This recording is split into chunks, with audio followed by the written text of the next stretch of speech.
जैसे 1996 को बना, तो उसके बाद माफियाओं के कहीं पर पत्थर माफिया के खिलाफ, कहीं पर बालू माफिया के खिलाफ, कि अब गांव वालों को अधिकार जो मिला है निर्णय लेने का, उस निर्णय के तहत बालू का ठेका गांव वाले लोग लेंगे। झारखंड में जनजातीय समुदायों को और मजबूती प्रदान करने के उद्देश्य से झारखंड सरकार की जो पहल थी उस पर अब मोहर लग गई है। जी हाँ, बीते दिन झारखंड सरकार ने झारखंड में भी पेशा कानून नियमावली को लागू कर दिया है, कैबिनेट से पास कर दिया है। कैबिनेट से पास होने के बाद अब इस नियमावली पर स्वीकृति मिलेगी और इसके बाद जो झारखंड के आम जनमानस है, आम लोग हैं, इन्हें किस तरह का कैसे फायदा मिलेगा, इससे जानने के लिए हमारे साथ दयामणि बारला जी हैं, जो आयरन लेडी के नाम से भी जानी जाती हैं और ये जो है इस पेशा कानून लागू करने के लिए कई बार सड़कों पर भी उतरी हैं, आंदोलन भी करती हुई नजर आई हैं। तो इन्हीं से जानेंगे कि पेशा कानून तो अब झारखंड में कैबिनेट से पास हो गया है, यह अधिनियम बनने के बाद झारखंड के लोगों को कितना फायदा होगा? ये जहाँ तक पेशा कानून 1996 24 दिसंबर 1996 को बना। संयोग है कि आज हम लोग 24 दिसंबर को बात कर रहे हैं। तकरीबन 29 साल के बाद हाँ, बिल्कुल झारखंड में इसे हुआ है। 29 साल के बाद झारखंड में नियमावली बना। तो सबसे पहले मैं धन्यवाद देना चाहती हूँ झारखंड के कैबिनेट को, झारखंड सरकार को। और वही केवल मैंने धन्यवाद के पात्र नहीं है, लेकिन झारखंड अलग राज्य के जो आंदोलनकारी हैं, जिनका सपना था 5वां अनुसूची या तो CNT एक्ट के तहत जो भी अधिकार हैं, उन अधिकारों को मजबूती के साथ संरक्षित करने का, और उसके साथ ही 1996 के बाद जितने भी लोगों ने पेशा कानून जो पार्लियामेंट में लागू हुआ आज के दिन, उसके अधिकार को जमीनी स्तर पर लागू कराने के लिए लगातार संघर्ष किए। बहुत कोई इस दुनिया में नहीं है, 1-2 लोगों की हत्या भी हो गई। वो लोग भी सारे लोग आंदोलन के दौरान ही, हाँ, आंदोलन के दौरान ही। और कुछ लोग माफियाओं के खिलाफ में, जैसे 1996 को बना, तो उसके बाद माफियाओं के कहीं पर पत्थर माफिया के खिलाफ, कहीं पर बालू माफिया के खिलाफ, कि अब गांव वालों को अधिकार जो मिला है निर्णय लेने का, उस निर्णय के तहत बालू का ठेका गांव वाले लोग लेंगे। किनको ठेका दिया जाए, ये इजाजत गांव वालों का होगा। गांव में अब अगर शराब की दुकान खुलेगी तो उस पर भी गांव वालों का निर्णय होगा। हर योजना क्या अच्छा है, क्या खराब है, कहाँ लागू होना चाहिए, नहीं लागू होना चाहिए जमीन पर, ये तमाम निर्णय ग्राम सभा को होगा। ज्यादातर झारखंड में जल, जंगल और भूमि को लेकर सबसे ज्यादा विवाद रहा है। तो भूमि पर जिस तरह अधिग्रहण चलता है खनन को लेकर, तो इस पर भी ग्राम सभा का निर्णय होगा।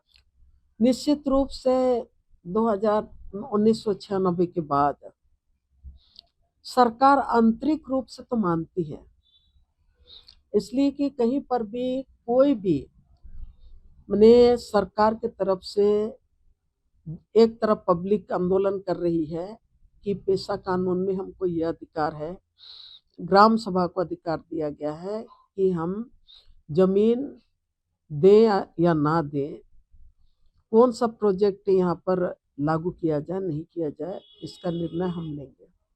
ग्राम सभा जब अपना डिसीजन सुनाती थी और सरकार उस डिसीजन को सरकार विरोधी करार देता था, तब भी गांव वाले लोग, फिर भी गांव वाले लोगों का मानना था कि नहीं, ये संविधान सम्मत हमारा निर्णय है और हम संविधान के आधार पर ही हम निर्णय ले रहे हैं कि हम जमीन यहाँ पर नहीं देंगे। तो ये पहले से ये था, ये अधिकार पहले से था और अभी तक लोग जहां पर भी जमीन बचाने का, जंगल बचाने का लड़ाई लड़ते हैं, इस अधिकार के तहत ही आज तक वो लोग जीत हासिल किए हैं। इसमें कोई दो राय नहीं है, इसी अधिकार के तहत लोगों ने जीत हासिल किया। बहुत सारे जो कम्युनिकेशन होते रहे 1996 के बाद, सरकार इस बात को बकायदे मानते रही कि ये पांचों अनुसूची का क्षेत्र है।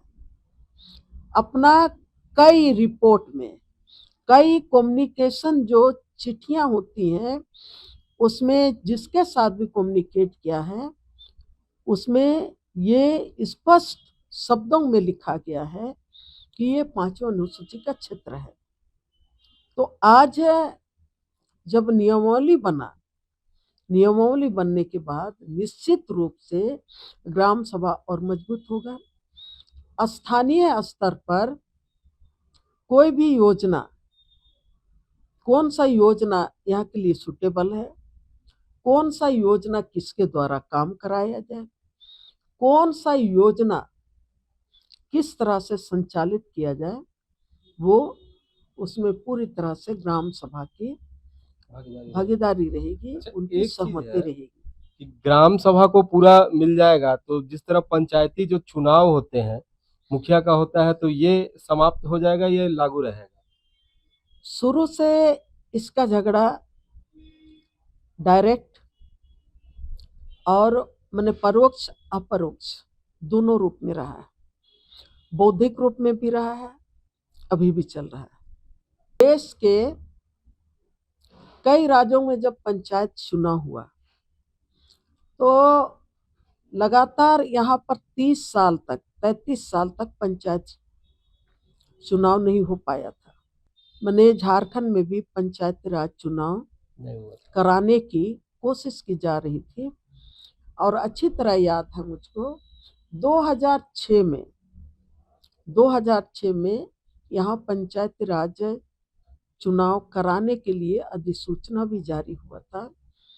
एक तरफ सामाजिक संगठन, एक तरफ जन आंदोलन के लोग इसका विरोध कर रहे थे, इसलिए कि जो कस्टमरी लॉ के आधार पर, जो परंपरागत के आधार पर सबका मानना था कि यहाँ पेशा कानून 1996 का भी हमको अधिकार है और CND एक्ट के तहत भी हमको जमीन में, जंगल में हमको सामुदायिक अधिकार है। बहुत जोर शोर से विरोध हुआ उस समय 2008-9 में। बावजूद इसके चुनाव हुआ 2010 में, पहला पंचायत चुनाव नगर निगम का चुनाव हुआ। एक बार सरकार को फिर से इससे चुनौती जो होगा। हाँ, तो उस समय ये जो चुनाव हुआ, चुनाव होने के बाद भी आज भी पेशा कानून लागू कराने के पीछे लगातार सरकार को घेरते रही है जन आंदोलन के लोग, सामाजिक संगठन के लोग, कि पांचवें अनुसूची में जहां आपका पेशा कानून लागू है, उन इलाकों में पंचायती व्यवस्था नहीं लागू होना चाहिए, लेकिन आपने लागू किया। इसका झगड़ा अभी तक भी चल रहा है। लेकिन सरकार, जिस पंचायती राज की बात आपने की, सरकारी पंचायती राज के, वो पंचायती चुनाव सरकार कराते रही। इसमें एक तरफ सरकारी पंचायती व्यवस्था और दूसरे तरफ ग्राम सभा, जो हम लोगों का ट्रेडिशनल ग्राम सभा, स्वतः बुलाया ग्राम सभा, उसके बीच में लगातार क्लेश रहा। लेकिन जहां जिन इलाके में जन आंदोलन मजबूत है, वहां पर हमेशा ये जो गांव का के द्वारा जो बनाए हुए ग्राम सभा है, वो ग्राम सभा हमेशा सफल रहा। और जहां पर ये जन आंदोलन नहीं है, वहां पर हमेशा ये जो थोपा गया पंचायती व्यवस्था, वो सफल रहा। तो इस अमेंडमेंट बनाने में आपकी भी भूमिका होगी, मतलब आपसे भी राय लिया गया होगा। तो पंचायती चुनाव जो है और ग्राम सभा के बीच का जो समन्वय, मतलब दोनों में आप कैसे देखती हैं? पंचायती चुनाव होना चाहिए? देखिए, एक तो नियम था, जब हम कानून की बात करते हैं और सरकार भी कोई भी मतलब योजना किसी भी मैंने समाज पर जो थोपती है वो कानून ही थोपती है। ऐसा नियमावली बना तब भी हम लोगों के लिए एक चुनौती है कि आज वो जो हमारा ग्राम सभा का जो अधिकार, पेशा कानून के तहत जो ग्राम सभा को जो अधिकार मिले हैं, वो अधिकार को अगर सरकार चाहेगी तो पूरी तरह से उसका लाभ गांव वालों को मिल सकता है। वो ग्राम सभा उसका लाभ उठा सकती है। आदिवासी समुदाय, मूलवासी समुदाय, किसान समुदाय, दलित समुदाय को उसका लाभ मिल सकता है। लेकिन अगर आज तक का जो सिस्टम है उस सिस्टम में इसका लाभ यहाँ के आदिवासी समाज किस तरह से उठा पाएंगे, ये सबसे बड़ा सवाल है। और इसके लिए हर जाति और समुदाय को, विशेष करके 5वीं अनुसूचित क्षेत्र के हर जाति समुदाय को। भौगोलिक स्थिति की आपने बात की, तो झारखंड से जो जिस तरह जो 5वीं अनुसूची में आने वाले जो 10 राज्य हैं, इन 10 राज्यों में हमारा जो 8 राज्यों में लागू है। इससे पहले राजस्थान में भी था, छत्तीसगढ़ में भी है। तो राजस्थान में जो अरावली की पहाड़ है, या फिर छत्तीसगढ़ का जिस तरह जंगल को ले लें, इस जंगल में कटाव हो रहा है, तो इस पर लोग विरोध कर रहे हैं। तो ये कहीं लागू होने के बाद झारखंड में भी इस तरह की स्थिति नजर आएगी? एक तरफ तो आप देखिए कि छत्तीसगढ़ में जो हसदेव जंगल की बात आपने की, या तो आपका राजस्थान में जो अरावली अभी तत्कालीन मुद्दा जो सामने आया है उसकी बात की, निश्चित रूप से झारखंड में अलग तरीके से लागू हुआ है। जो 5वीं अनुसूची है, नियमावली नहीं बना था, ये अलग है, लेकिन कानून तो था। ये कानून व्यवस्था रहते हुए भी आप देखेंगे कि यहाँ पर भूमि बैंक लागू किया गया। ये 5वीं अनुसूचित क्षेत्र का एक एक इंच जमीन को, जिसमें सरना भी है, मचना भी है, हड़गड़ी भी है, दसौली भी है, मंदिर भी है, मस्जिद भी है। स्टडी करना चाहिए इस देश के शुभ चिंतकों को। सबका प्लॉट आपका भूमि बैंक में शामिल किया गया है।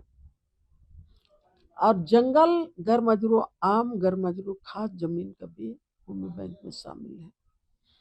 और उसके साथ ही तमाम जो सामुदायिक जमीन है गांव का, वो भूमि बैंक में शामिल है। भूमि बैंक बनाया गया वो कंपनियों को जल्द से जल्द बिना विघ्न बाधा के हम जमीन उपलब्ध कराए। उसीलिए जमीन का डिजिटलाइजेशन हुआ। जमीन का आपका ये अलग से ऑनलाइन सर्वर बनाया गया, जमीन का भूमि बैंक बनाया गया। और जहाँ पर बड़े बड़े कारपोरेटों को भी बुलाया गया और कहा गया कि जहाँ तुम जमीन चाहोगे हम तुमको ऑनलाइन ट्रांसफर करेंगे। अरावली की पहाड़ जो है वो पहचान भी अपनी उसकी रहती है, पूरे देश में है। जिस तरह जलवायु को भी रोके हुए है, जो राजस्थान का जो गर्म हवा है, बालू है थार का, वो रोकता है। तो नुकसान तो कहीं ना कहीं जलवायु में भी है। आम लोग ग्राम सभा को भी छोड़ दें, अगर जलवायु को भी देखें तो वो भी नुकसान है। ये मैं जो बात की कि आपने जो बात की है हसदेव का और अरावली का, मैं ये बात बोली कि झारखंड में भी अरावली और हसदेव ऑलरेडी 2014 के बाद से शुरू हो गया है, जिसमें कि भूमि बैंक जबरदस्त गांव के गांव का जमीन बेचा जा रहा है। जबरदस्त गांव के लोगों के हाथ से जमीन का जो सामुदायिक जो अधिकार है, वो सामुदायिक अधिकार सरकार कानून को सरलीकरण करने के नाम पर पूरी तरह से खत्म कर दी, जो गांव के लोगों का सामुदायिक अधिकार। ये तो अरावली से भी खतरनाक है, आपका हंसदेव से भी खतरनाक है। तो झारखंड सरकार इसमें को चुनौती से बड़ा सामना करना पड़ेगा फिर। बिल्कुल बिल्कुल सामना करना पड़ेगा। और वो जो आपने कहा कि एक पहचान है अरावली, देश का पहचान है, देश को सुरक्षा, देश का सुरक्षा को कवच है। पर्यावरण की दृष्टि में वो देश के लिए वरदान है। आज उस पर भी आज अगर ये बात कहा जा रहा है 100 मीटर से कम का ऊंचा पहाड़ पहाड़ नहीं कहलाएगा, मतलब आप उस क्या कहना क्या चाहते हैं? मतलब आप ये कहना चाहते हैं कि इनके नीचे अगर आपको मिनरल मिल जाए तो ये पहाड़ भी ध्वस्त किया जा सकता है, यहाँ पर भी माइनिंग हो सकता है। तो आप माइनिंग भी करेंगे, नो डाउट, जो आज तक का जो अनुभव कहता है। तो यही चीज इधर हसदेव में आपके जंगल के जंगल उजड़ रहा है। अब यहाँ पर झारखंड में 5वीं अनुसूची में लैंड बैंक बना के गांव के गांव से आपका जंगल और जमीन, नदी और पहाड़ सब बाहर के लोग कब्जा कर रहे हैं। सब जगह जहां पर आपका एग्रीकल्चर है आज की तारीख में, वहां पर भी खत्म हो रहा है। वहां पर दूसरा मतलब कारपोरेट हावी हो गया। उस जगह तो खनिज का भी है। हाँ, तो खनिज का भी है।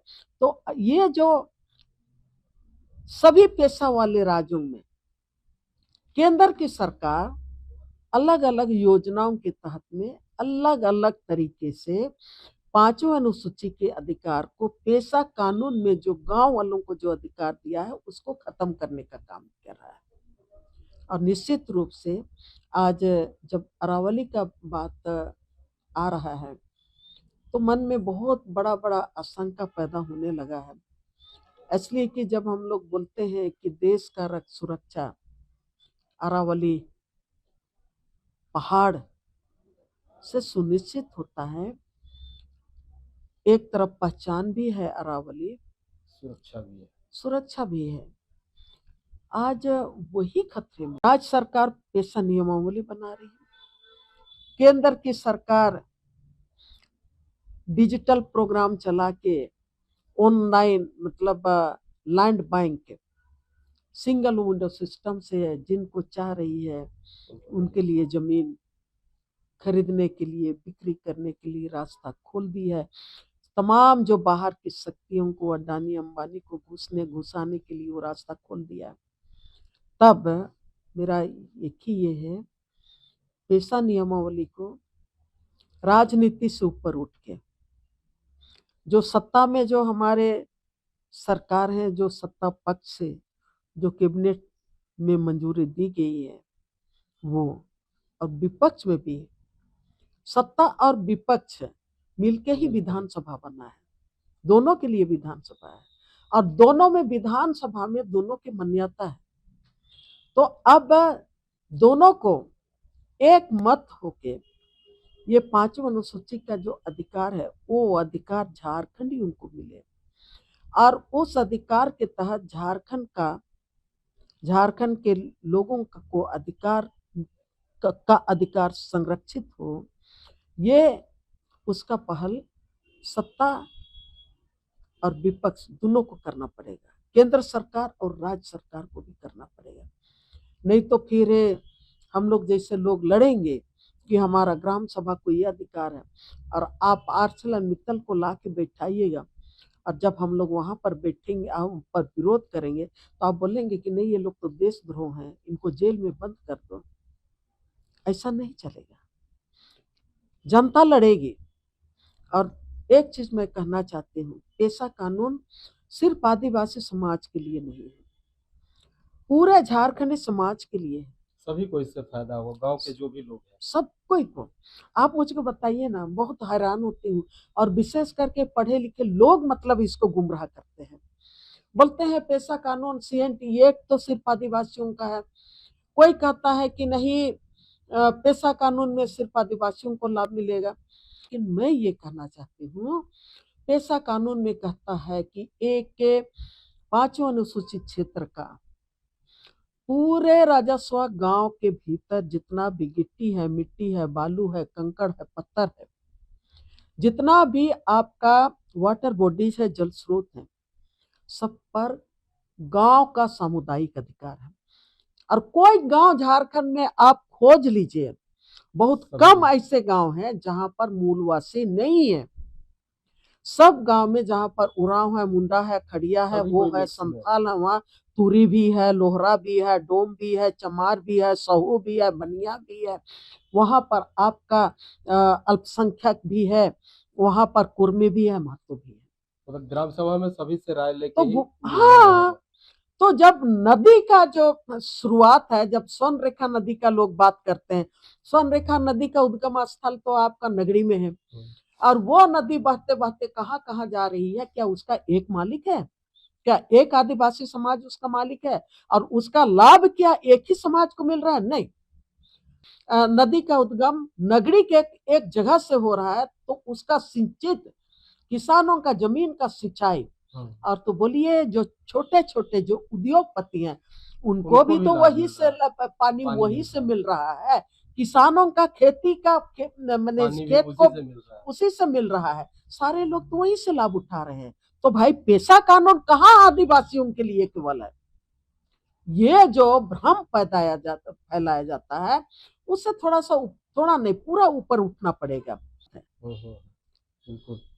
मैं तो बोलती हूँ कि अगर झारखंड में आप यहाँ पर दुनिया के रियल एस्टेट आ रहे हैं, तो आदिवासी समाज तो चलिए बैकवर्ड है, पढ़ा लिखा कम है, लेकिन आप लोग क्या कर रहे हैं?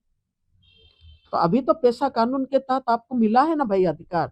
मैं तो बोलती हूँ, जब लैंड बैंक का पूरा मैंने स्टडी किया, स्टडी करने के बाद मुझको जो समझ में आया, और गांव में आप देखिएगा तो पूरा गांव के गांव मैंने जंगल के जंगल रातों रात वो घेरा हो रहा है, वो लैंड बैंक के चलते घेरा हो रहा है। तो मैं बोलती हूँ कि जमीन कौन किसने घेरा किया? तो यहाँ का आदमी लोग उसमें से कितना प्रतिशत है? कितना प्रतिशत है? आप तो आपस में लड़ रहे हो, जाति के नाम पर लड़ रहे हो, धर्म के नाम पर लड़ रहे हो। आप यहाँ का आदिवासियत, यहाँ का झारखंडियत को बचाने के लिए आप लड़ नहीं रहे हो। अभी वक्त है, पेशा नियमावली को मंजूरी मिली है, अभी वक्त है। अभी पूरा झारखंड में जो भी थोड़ा बहुत भी बच्चा है, अभी भी झारखंडियों को सुधरने का समय है, आदिवासी और मूलवासियों को सुधरने का समय है। सबसे बड़ा आपके खिलाफ में जो दुश्मन है उसको तो पहचानिए, मिल के पहचानिए। इससे अच्छा तो अंग्रेजों के समय, उस समय का 16वीं सदी, 17वीं सदी, 18वीं सदी का समाज अच्छा था, जो पढ़ा लिखा समाज नहीं था, जिनके पास स्मार्टफोन नहीं था।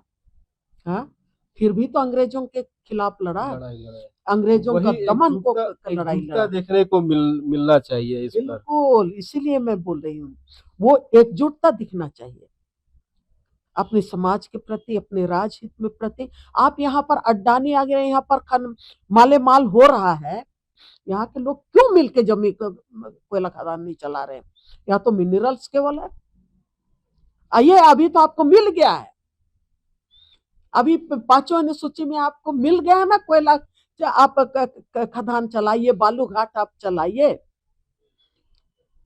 मैं सारा सूची को निकाल निकाल के पढ़ती हूँ तो देखती हूँ कि जो क्षेत्रीय लोग, तो उसमें उन लोगों के पास तो कोई लाइसेंस ही नहीं है, इसलिए नहीं ले पा रहा है। अब लाइसेंस कहाँ से लेगा? उनके पास ये सेंस ही नहीं है कि यहाँ का जमीन हमारा है, तो धरती के नीचे का जो मिनरल्स है वो उस पर हमारा अधिकार है। आपका सेंस होना चाहिए, और सेंस नहीं है तो आपके पास आर्थिक क्षमता, आपके पास राजनीतिक क्षमता होना चाहिए। और राजनीतिक तौर पे तो आप आपस में लड़ते रहोगे, गुटबाजी करते रहोगे, तो कहाँ से होगा? बाहर से लोग आते हैं ना, उनके पास कुछ नहीं होता है, लेकिन देखते देखते इस राज को चलाने वाले लोग वही लोग हैं, वही लोग कैबिनेट चला रहा है, वही लोग पूरा राजतंत्र को चला रहे हैं, इसलिए कि उसमें यूनिटी है। अभी तो यूनिटी में आए, और जब यूनिटी में रहेगा तो यहाँ पर पूरे झारखंड का न्याय होगा, झारखंड वासियों का न्याय होगा, आदिवासियों को भी आदिवासियों का हक मिलेगा, मूलवासियों को मिलेगा, और यहाँ पर तमाम जो वर्ग हैं उनको भी हक मिलेगा। हाँ, भारत के संविधान का सम्मान होगा, जिस मैंने हर किसी को जो संवैधानिक अधिकार है वो अधिकार का लाभ का भागीदारी हर व्यक्ति है। बहुत बहुत शुक्रिया हमारे साथ बात करने के लिए। धन्यवाद।